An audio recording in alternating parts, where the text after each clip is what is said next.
গল্পটা সবাইকে পড়ার অনুরোধ করলাম। হয়তো জীবনের মানে খানিকটা হলেও বদলাবে। 70 বছরের একটি ভদ্রলোক আমার মতোই কলকাতা থেকে ভুবনেশ্বর যাচ্ছেন। পরনে পায়জামা পাঞ্জাবি, তার উপর জহর কোট চাপানো। কম্বলটাকে পায়ের উপর ঝুরিয়ে বাবু হয়ে বসে এক মনে মোবাইলে টাইপ করে চলেছেন। মাঝে মাঝে ফিকফিক করে হাসছেন। বেশ কয়েকবার আমার দিকে তাকিয়ে কি যেন দেখলেন, আবার মোবাইলে মনোনিবেশ করলেন। কেন জানি না সেদিন সেকেন্ড এসি ওই কামরাটি বেশ ফাঁকাই ছিল। ঠান্ডাটা একটু বেশিই লাগছিল।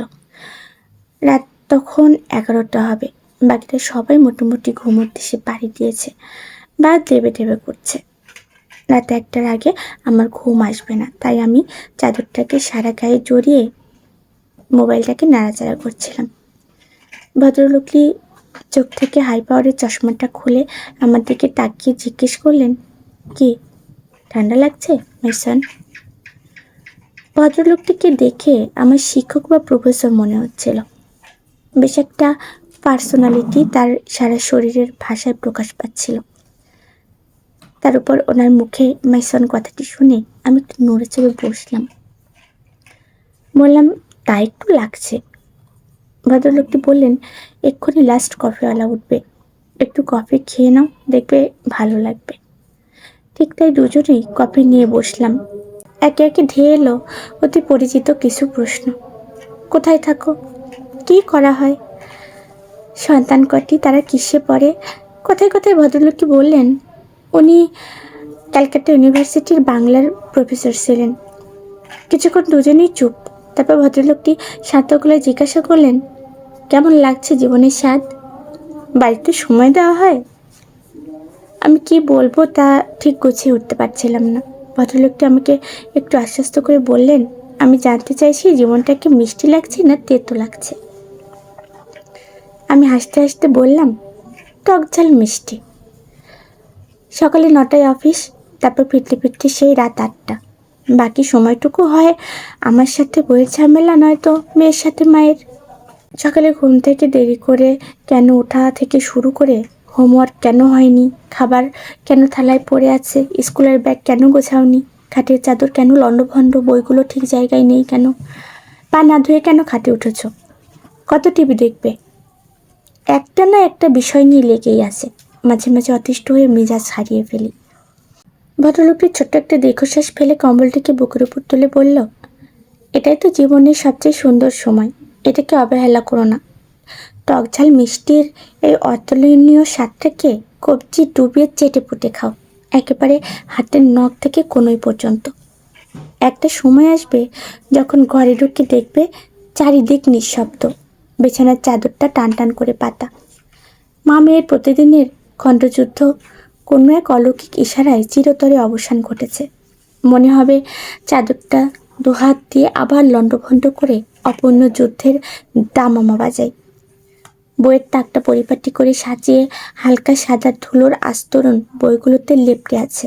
মনে হবে সব বইগুলো পরিষ্কার টেবিলটার উপর আস্তে ফেলে অসমাপ্ত অঙ্কগুলোকে ছোট ছোট হাত দুটো ধরে আর একবার কষাই। সব কিছু ঠিকঠাক, কিন্তু চারদিক মরুভূমির নিঃসঙ্গতা। সন্তানের পরিচিত গন্ধকে একটিবার পাওয়ার আশায় এঘর ওঘর শুধু ঘুরপাক খাওয়া। বাড়ি থেকে বেরোবার সময় পেছনে নড়বে না কোনো আদল হাতের টাটা।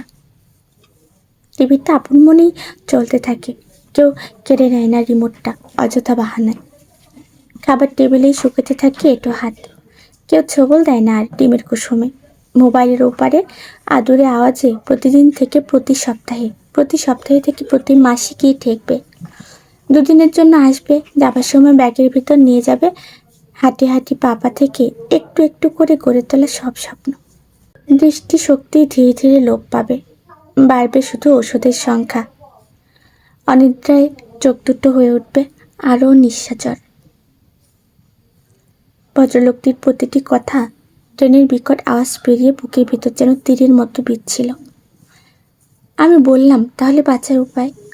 ভদ্রলোকটি একটু ধরা গলায় বললেন, শীতের ঝরা পাতার মতো যদি ঝরে পড়ো, তবে কেউ ফিরেও তাকাবে না।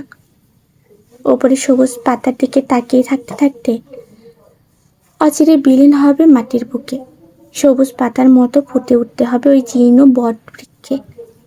পুরনো বন্ধুদের সান্নিধ্যের আগুনে মনটাকে সেঁকতে হবে, ঠিক যেমন কনকনে শীতের রাতে কাঁপতে কাঁপতে এক টুকরো আগুনকে ঘিরে ধরে একটু ভালো লাগার উষ্ণতা।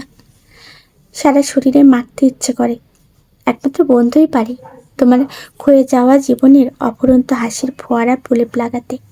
তাই তো আমি সময় অসময় চোখ রাখি ওই মোবাইলের ছোট্ট জানালায়। তাতে ভেসে ওঠা পুরনো বন্ধুর এক একটা শব্দ, সবুজ পাতার ফাঁক দিয়ে ঠিকরে বেরিয়ে আসা এক একটি সূর্যরশ্মি সযত্নে আগলে রাখে পুরনো বন্ধুত্বকে। আজকের প্রতিদিনের কর্মযুদ্ধে হারিয়ে ফেলো না তাদের বন্ধুত্বের হাতছানি। আমিও যাচ্ছি আমাদের বন্ধুদের মিলন সমারোহে। 3 মাস অন্তর অন্তর আমরা মিট করি দেশের বিভিন্ন প্রান্তে। গান বাজনা হাসির কোলাহলে ডুবে থাকি দুদিন। খুঁজে পাই বেঁচে থাকার অক্সিজেন। পরদিন ভোরবেলায় যখন ভুবনেশ্বর স্টেশনে নামলাম, দেখলাম গোটা 15-70 বছরের যুবক ভদ্রলোকটিকে ঘিরে ধরেছে।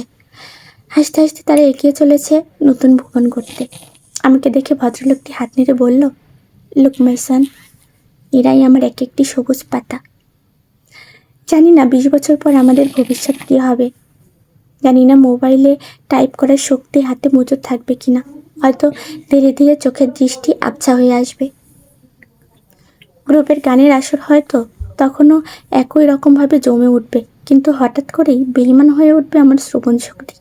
আস্তে আস্তে শিথিল হবে আমার স্মৃতিশক্তির বাঁধন। তবু থেমে যেন না যায় বন্ধুত্ব।